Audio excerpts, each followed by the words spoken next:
के अमूल के पैकेट से आता है। अब आप ही बताइए, प्रकृति से इससे बड़ी दूरी क्या हो सकती है? मैं उन विपक्षियों से कुछ सवाल पूछना चाहूंगी।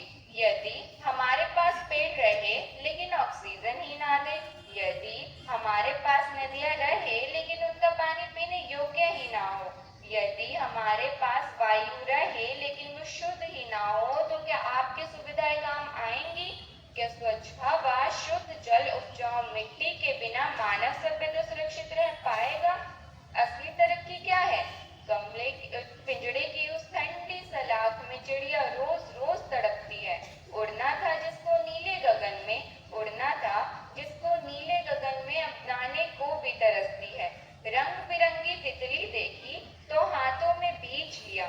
सुंदरता को महकाने के बदले, सुंदरता को महकाने के बदले हमने उसका ही जीवन छीन लिया। फूल देखे तो तोड़ लिया और पंछी देखे तो कैद किया। प्रकृति के जो सुंदर वरदान थे, प्रकृति के जो सुंदर वरदान थे, हमने उसका ही कत्ल किया।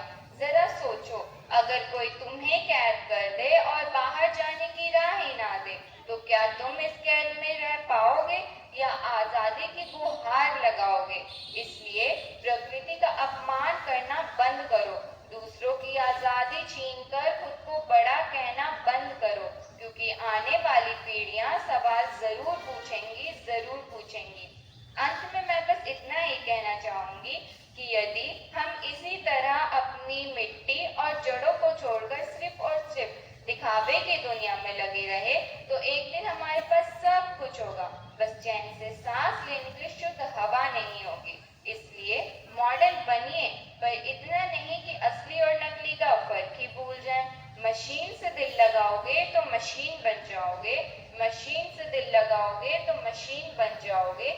जब तक प्रकृति से नहीं जुड़ोगे, असली सुकून कहाँ पाओगे? कुदरत का दामन थामे, इसी में सबकी भलाई है जनाब। प्रकृति से दूर होना हमारी सबसे बड़ी विदाई है, हमारी सबसे बड़ी विदाई है। धन्यवाद।